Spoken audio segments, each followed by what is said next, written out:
Welcome to స్వతంత్ర special drive. సామాన్యుడి స్వరం అంటూ తెలుగు రాష్ట్రాల్లో తనదైన ముద్ర వేసుకున్న స్వతంత్ర న్యూస్ ఛానల్ ఇప్పుడు సామాన్యుడి నిత్యావసరాల్లో జరిగే కల్తీలపై సమరం ప్రకటించింది. కల్తీ పాల వల్ల అనేక ఆరోగ్య సమస్యలు వచ్చే ప్రమాదం ఉంది. మూత్రపిండాల సమస్యలు, క్యాన్సర్, జీర్ణాశయ సమస్యలు, అతిసారం వంటి వ్యాధులు వచ్చే అవకాశం ఉంది. అంతేకాకుండా ఇలాంటి పాలు తాగడం వల్ల పేగులు దెబ్బతింటాయి. అంతేకాకుండా కొలెస్ట్రాల్ పెరిగే ప్రమాదం కూడా ఉంది. కల్తీ పాలు తాగడం వల్ల రక్తంలో షుగర్ లెవెల్స్ పెరుగుతాయి. కల్తీ పాలు పిల్లల ఆరోగ్యానికి కూడా మంచిది కాదంటున్నారు నిపుణులు. ఈ పాలు తాగిన పిల్లలు తీవ్ర అనారోగ్యానికి గురవుతారు. కల్తీ పాలు తాగిన పిల్లలు గ్యాస్ట్రోఎంటరైటిస్, కడుపు నొప్పి సమస్యలు, ఫీవర్, టైఫాయిడ్, వాంతులు వంటి సమస్యలు వస్తాయి. పిల్లలకే కాదు పెద్దల ఆరోగ్యానికి కూడా తీవ్ర ముప్పు ఉంటుంది. అందుకే ప్రజలు కల్తీ పాలు పట్ల అప్రమత్తంగా ఉండాలని వైద్యులు చెబుతున్నారు.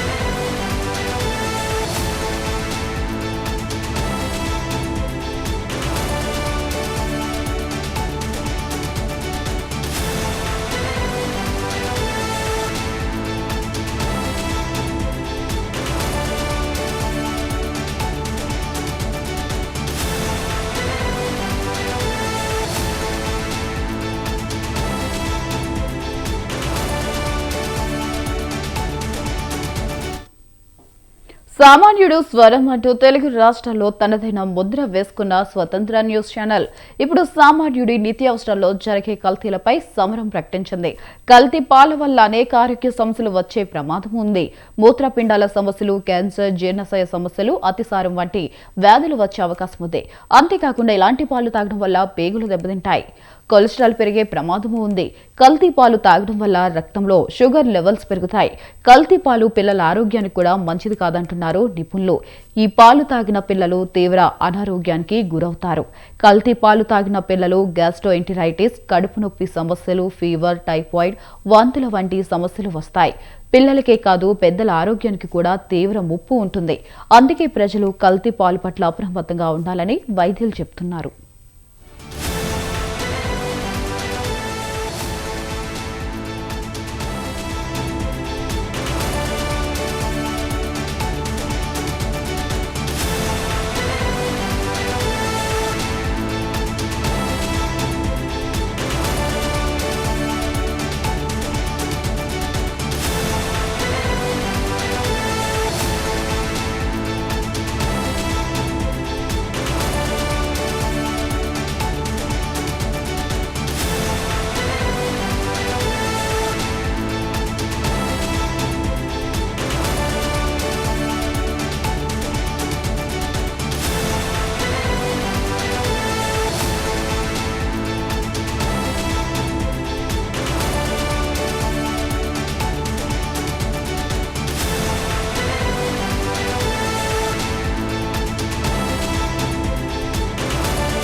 కడప జిల్లాలో కల్తీ పాలపై మరింత సమాచారం మా ప్రతినిధి వీరాస్వామి అందిస్తారు. పాలు నిత్యావసర వస్తువులలో ఒకటిగా ఉండేటటువంటి వస్తువు. ప్రతిరోజు చిన్న పిల్లవాడి దగ్గర నుంచి పెద్దల వరకు ప్రతి ఒక్కరూ వినియోగించేటటువంటి ఇదే వస్తువు అనేటువంటి వాటిలలో పాలు ఒకటి. అయితే జిల్లాలో ఉన్నటువంటి ఉమ్మడి జిల్లాలో ప్రతిరోజు దాదాపు 7 నుంచి 8 లక్షల లీటర్ల వరకు పాల ఉత్పత్తి అనేటువంటిది జరుగుతుంది. అయితే ఈ పాల ఉత్పత్తి అయ్యేటటువంటి ఈ పాలను వినియోగించక వాటికి మిగిలిన వాటినన్నింటినీ కూడా డైరీలకి తరించేటటువంటి పరిస్థితి. డైరీలలో ఈ మిల్క్ ఏదైతే ఉందో ఈ పాలను పాకెట్ల రూపంలో తయారు చేసి మార్కెట్లోకి విడుదల చేసేటటువంటి పరిస్థితి. అయితే డైరీల నుంచి వచ్చేటటువంటి ఈ పాల్లో ఎంతవరకు ప్రమాణాలు పాటించి వాటిని తయారు చేస్తున్నారు, అంటే నిబంధనలు ప్రభుత్వం ఏదైతే ప్రమాణాలు ఇచ్చిందో ప్రమాణాల ప్రకారం వాటిని తయారు చేస్తున్నారా అనేటువంటి ఒక అనుమానం అనేటువంటి వ్యక్తం అవుతోంది. అయితే ఈ ప్రమాణాల పరంగా తయారు చేసేటటువంటి ఈ పాలకు సంబంధించినటువంటి పాకెట్లలో బ్యాక్టీరియా అనేటువంటిది అధిక శాతంలో ఉందా అనేటువంటిది ఒక అనుమానాలు అనేటువంటి వ్యక్తమవుతున్నటువంటి పరిస్థితి ఉంది. ఎందుకంటే జాతీయ స్థాయిలో ఉన్నటువంటి అమూల్ కావచ్చు, మదర్ కావచ్చు, అలాగే కంట్రీ లైట్ కావచ్చు, ఇలాంటి ప్రధానమైనటువంటి ఏదైతే జాతీయ స్థాయిలో ఉండేటటువంటి ఈ కంపెనీలలోనే బ్యాక్టీరియా అనేటువంటిది ప్రమాదకరంగా ఉందనేటువంటిది కూడా ట్రస్టిసైడ్ అనేటువంటి ఒక సంస్థ చేసినటువంటి పరీక్షల్లో వెలుగు చూసినటువంటి పరిస్థితి. అయితే వీటిలో ఇలాంటి వాటిలోనే బ్యాక్టీరియా అనేటువంటిది ప్రమాదకరమైనటువంటి బ్యాక్టీరియా అధిక శాతంలో ఉందనేటువంటి నిర్ధారణ చేసినటువంటి నేపథ్యంలో చిన్నగా ఉండేటటువంటి జిల్లా స్థాయిలో ఉండేటువంటి రాష్ట్ర స్థాయిలో ఉండేటువంటి మిగిలిన డైరీల్లో కూడా ఇలాంటి అధిక శాతం ఉండేటటువంటి బ్యాక్టీరియా ఎందుకు ఉండకపోదు, ఎందుకు ఉండవచ్చు, ఎందుకు ఉండకపోదు అనేటువంటి కూడా అనుమానాలు అనేటువంటి వ్యక్తమవుతున్నాయి. మరి దీన్ని బట్టి సంబంధిత అధికారులు అనేటువంటి వాళ్ళు అటు ఫుడ్ సేఫ్టీకి సంబంధించినటువంటి అధికారులు కావచ్చు, విజిలెన్స్ అధికారులు కావచ్చు, వీళ్ళందరూ కూడా ఎందుకు వీటిపైన దృష్టి పెట్టడం లేదు, ఎందుకు వీటిపైన దృష్టి పెట్టి బ్యాక్టీరియా అనేటువంటిది అధిక శాతంలో ఉండదనేది ప్రధానమైనటువంటి ఏదైతే కంపెనీలలో ఉండేటటువంటి ప్రధానమైనటువంటి డైరీలలో ఉండేటటువంటి వాటిలలో నిర్ధారణ చేసినటువంటి నేపథ్యంలోనే క్రింది స్థాయిలో ఉండేటువంటి వాటిలో ప్రమాదకరమైనటువంటి బ్యాక్టీరియా వల్ల ఎంతవరకు ఇబ్బందులు వస్తాయనేటువంటిది కూడా సంబంధిత సంస్థ నిర్ధారణ చేసినటువంటి పరిస్థితి ఉంది. ప్రధానంగా చూసుకున్నట్లయితే అమూలు అలాగే మదర్ కంట్రీ సైడ్ వీటిలలో దాదాపు 8 రెట్లు అధికంగా ప్రమాదకరమైనటువంటి బ్యాక్టీరియా ఉందనేటువంటి నిర్ధారణ చేసింది. మరి ఈ బ్యాక్టీరియా అధికంగా ఉంటే ఎలాంటి ప్రమాదాలు చోటు చేసుకుంటాయి, ఎలాంటి బాడీలోకి ఇన్సైడ్ వెళ్ళిన తర్వాత ఎలాంటి వ్యాధులు వస్తాయనేటువంటిది కూడా సంబంధిత నిపుణులు అనేటువంటి వాళ్ళు తెలియజేసినటువంటి పరిస్థితి. బ్యాక్టీరియా అధిక శాతంలో ఉన్నటువంటి బ్యాక్టీరియా ఉన్నట్లయితే వాంతులు విరేచనాలతో పాటు జీర్ణకోశ వ్యాధులు వస్తాయనేటువంటిది నిపుణులు అలాగే డాక్టర్లు చెప్తున్నటువంటి పరిస్థితి. మరి జిల్లా స్థాయిలో ఉండేటువంటి చిన్న డైరీలకు సంబంధించి ఎందుకు సంబంధిత అధికారులు నాణ్యతా ప్రమాణాలపైన దృష్టి పెట్టడం లేదు, ఎందుకు వాటిపైన కేసులు అలాగే ఎందుకు వాటిపైన దృష్టి పెట్టి నిబంధనలకు విరుద్ధంగా అలాగే ప్రమాణాలకు ప్రభుత్వం నిర్ణయించేటువంటి ప్రమాణాలకు విరుద్ధంగా ఉండేటువంటి వాటిని ఎందుకు చర్యలు తీసుకోవాలనేటువంటిది కూడా ప్రశ్నించాల్సినటువంటి అవసరం ఉంది. అయితే ఏది ఏమైనా కూడా ప్రమాదకరమైనటువంటి బ్యాక్టీరియా ఏదైతే ఉందో ఈ బ్యాక్టీరియా అధిక శాతం ఉండేటువంటి వాటిపైన సంబంధిత అధికారులు చర్యలు తీసుకోవాలి. అలాగే ప్రభుత్వం పైన అటువంటి వాటిపైన దృష్టి పెట్టి అటువంటి ఏదైతే కెమికల్ కావచ్చు, తర్వాత నిబంధనలకు విరుద్ధంగా తయారు చేసేటటువంటి పాల ప్యాకెట్ల పైన చర్యలు తీసుకోవాలనేటువంటిది కూడా ఏదైతే అధిక శాతంగా ఉండేటువంటి బ్యాక్టీరియా ఉండేటువంటి పాకెట్లు కలిగినటువంటి వాటిపైన అలాంటి డైరీలపైన చర్యలు తీసుకోవాలనేటువంటిది కూడా ఒక ప్రశ్నార్థకంగా నిలిచినటువంటి పరిస్థితి అయితే అమూల్ కావచ్చు. అమూల్ అనేటువంటి సంస్థ 1948 అలాగే మదర్ డైరీ అనేటువంటిది 1974 అలాగే కంట్రీ లైట్ అనేటువంటిది 2015లో స్థాపించినటువంటివి. ఇలాంటి వాటిలోనే అధిక శాతంగా ఉండేటువంటి బ్యాక్టీరియా ఉందనేటువంటిది ట్రస్టిఫైడ్ అనేటువంటిది తెలిసినప్పుడు స్థానికంగా వాటిపైన కూడా సంబంధిత అధికారులు కావచ్చు అలాగే ఫుడ్ సేఫ్టీ అధికారులు కూడా చర్యలు తీసుకోవాలనేటువంటిది కూడా వినియోగదారులు అయితే ఎవరైతే వినియోగిస్తున్నారో ఎవరైతే పాలన వాడుతున్నారో అలాంటి వారు కావచ్చు అలాగే నిపుణులు కావచ్చు అలాగే ఏదైతే వినియోగదారులైనా కావచ్చు వీళ్ళందరూ కూడా ఒక ప్రశ్న అనేటువంటి అనుమానాలు అనేటువంటి తలెత్తుతున్నటువంటి పరిస్థితి. అయితే ఏది ఏమైనా కూడా ఓవరాల్గా చూసినట్లయితే ఈ పాల డైరీల పైన ఏదైతే బ్యాక్టీరియా కావచ్చు అలాగే మిగతా వాటిని కెమికల్స్ కావచ్చు తయారు చేసేటువంటి వాటిలో వినియోగించే వాటిపైన కఠినంగా వ్యవహరించాల్సినటువంటి అవసరం ఎంతైనా ఉందినటువంటిది ఒక చర్చ అనేటువంటిది కూడా ఒక అనుమానం అనేటువంటిది వ్యక్తమవుతున్నటువంటి పరిస్థితి ఉంది. Over to studio. పేరు డాక్టర్ పవన్ కుమార్ రెడ్డి అండి. నేను గవర్నమెంట్ సర్వీస్ లో పీడియాట్రిషియన్ గా పనిచేస్తున్నాను. సో ఈ రోజు ఈ అమూల్ గాని లేదా ఇంకేదన్నా పాల ఉత్పత్తుల్లో బ్యాక్టీరియా ఎక్కువ ఉందని చెప్పి మనకు న్యూస్ వచ్చింది. ఈ బ్యాక్టీరియా దాదాపుగా 8 times ఎక్కువ ఉన్నట్టుగా చెప్తున్నారు.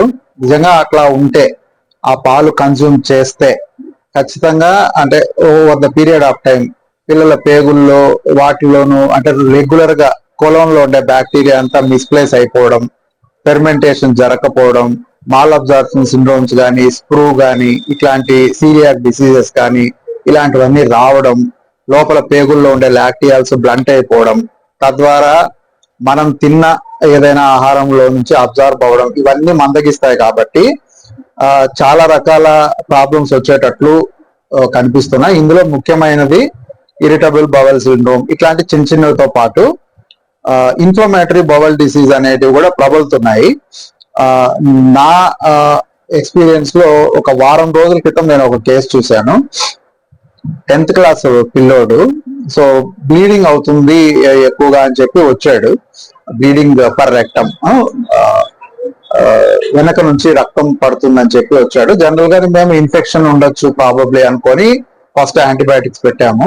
2 days వాడినా కుదరలేదని చెప్పి అది గ్యాస్ట్రోఎంట్రాలజిస్ట్ కి పంపిస్తే అది నాన్సీ స్టేజ్ 3లో ఉంది, inflammatory bowel disease, ulcerative colitis అని ఇచ్చారు. అంటే పేజ్ అంతా యాక్టివ్, మొత్తం అంతా కూడా యాక్టివ్ ఇన్ఫ్లమేషన్ ఉంది, మొత్తం అంతా పొడిబారిపోతుంది. సో అల్సరేటివ్ కోలైటిస్ కి కొంచెం క్యాన్సర్ రిస్క్ కూడా ఉంటుంది విత్ ఏజ్ కూడా. సో చిన్న అంటే ఈ ఆమూలు ఇట్లాంటి వాటిల్లో ఈ బ్యాక్టీరియా కంటెంట్ ఉండడం వల్ల చిన్న చిన్న ప్రాబ్లమ్స్ ఎన్నో, అంటే ఒక్కోసారి ఒక 6 నెలల పాటు మోషన్ సరిగా రాకపోవచ్చు, ఒక 6 నెలల పాటు మోషన్స్ ఎక్కువ రావచ్చు.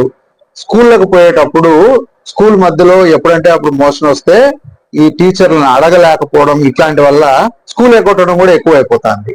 రెండోది ఏంటంటే మందులు ఎలా వాడాలా ఏమనేది కూడా సరిగ్గా తెలియదు, ఎందువల్ల అనేది కూడా చాలా మంది చిన్న చిన్న ప్రాబ్లం గా కన్సిడర్ చేస్తారు.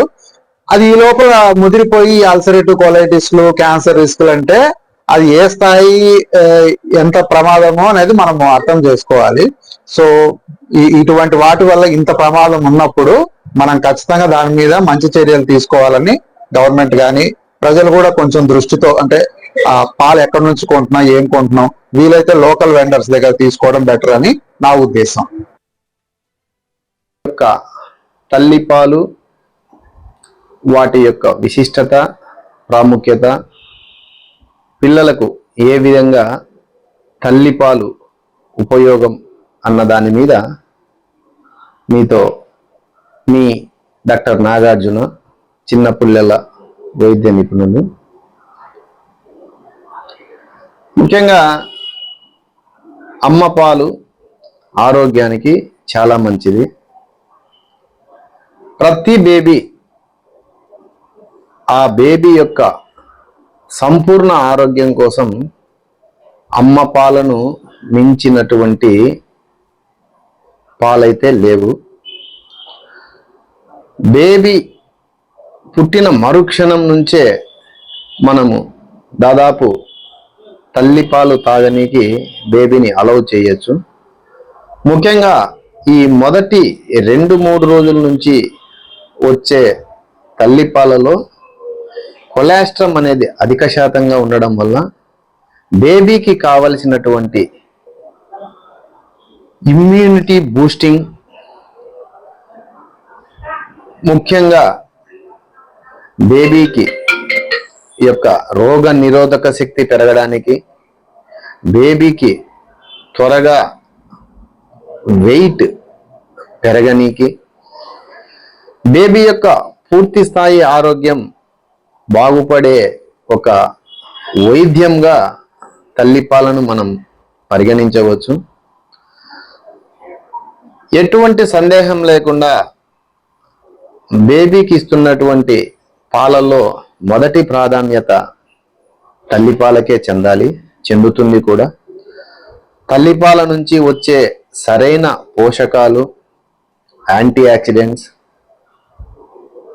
ఇమ్యూనిటీ ఏజెంట్స్, ఇవన్నీ కూడా తల్లిపాల నుంచి వచ్చే పాలల్లో ఉన్నటువంటి తగిన మోతాదులో మిగతా ఈ యొక్క ఫార్ములా ఫీడింగ్ అయితేనేమి, తర్వాత బయట నుంచి మనం బేబీలకు ఇస్తున్నటువంటి గేదె పాలు, ఆవు పాలు, మేకపాలు, వీటిలో తల్లిపాల నుంచి వచ్చే పోషక విలువలు, దీనితో సమానమైనటువంటి పోషక విలువలను మిగతా వాటి నుండి మనం ఎక్స్పెక్ట్ చేయలేము.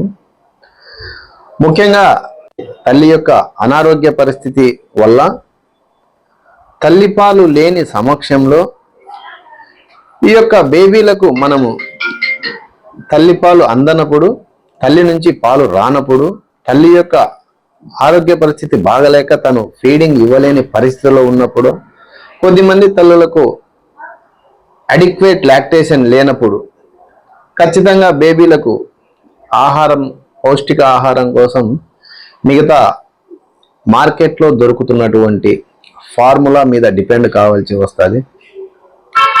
దీనికి సంబంధించి చాలా వరకు మ్యాన్ అని, డెక్సోలాక్ అని, సిమిలాక్ అని, లాక్టోజన్ అని ఇలా రకరకాలు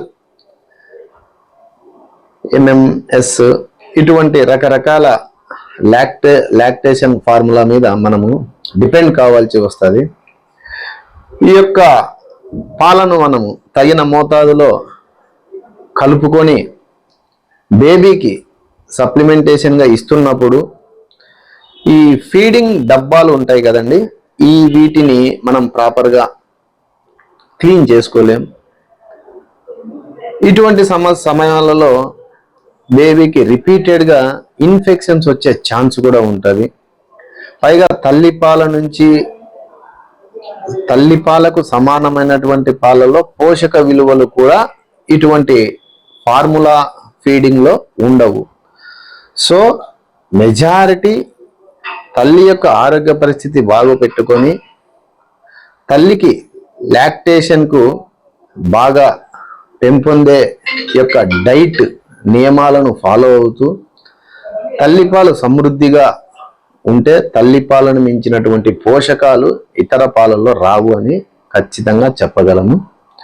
తల్లిపాలు లేనప్పుడు మిగతా డబ్బా పాలల్లో ఈ ఫార్ములా ఫీడింగ్ కావచ్చు, అవి అఫోర్డ్ చేయలేనప్పుడు మనకు రెగ్యులర్గా దొరికే గేదె పాలు కావచ్చు, మేక పాలు కావచ్చు, ఆవు పాలు కావచ్చు, ఇవి సరైన మోతాదులో దానికి కొద్దిగా వాటర్ లాంటి డైల్యూషన్ యాడ్ చేసుకొని, అలాగే ఫీడింగ్ బాటిల్ చాలా నీటుగా క్లీనింగ్ చేసుకుంటూ, ముఖ్యంగా ఈ యొక్క ఇన్ఫెక్షన్స్ రాకుండా ముఖ్యంగా పాల డబ్బాల నుండి మనం సరిగా క్లీన్ చేసుకోకపోవడం వల్ల ఆ ఇన్ఫెక్షన్ రాకుండా దీన్ని కాపాడుకునేదానికి తగిన జాగ్రత్త, ఆరోగ్య పరిస్థితి మనము కాపాడుకోవాల్సింది ఎంతైనా ఉంది.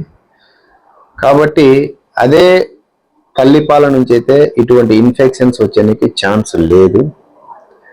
మొదటగా తల్లిపాలే ప్రాముఖ్యం. తల్లిపాలకే ఉన్నటువంటి ప్రాముఖ్యతను గుర్తించి ప్రతి ఒక్కరూ తల్లిపాలే బేబీకి ఇచ్చే విధంగా వైద్యుల సూచనల మేరకు అది ఫాలో కావాల్సిన మనవి. Thank you. పౌష్టికాహారం విషయంలో పసిపిల్లలకు ఎప్పుడైనా సరే మనము తల్లిపాలే శ్రేష్టమని చెప్పాలి. తల్లిపాలు ఎందుకు శ్రేష్టమంటే అందులో పౌష్టికాహారం ఖచ్చితంగా ఉంటాయి కాబట్టి తల్లిపాలనే ఎక్కువగా ప్రాధాన్యత ఇస్తూ ఉంటారు.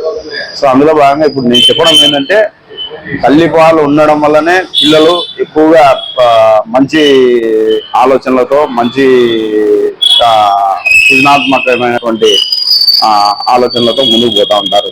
ఇప్పుడు ఈ డబ్బా పాలు అనేది రెండో ఆప్షన్ కిందకి తీసుకోవాలి తప్పక డాక్టర్స్ అది కూడా ప్రిఫర్ చేసినప్పుడు మాత్రమే మనం డబ్బా పాలను కూడా సెలెక్ట్ చేసుకోవాల్సి వస్తుంది.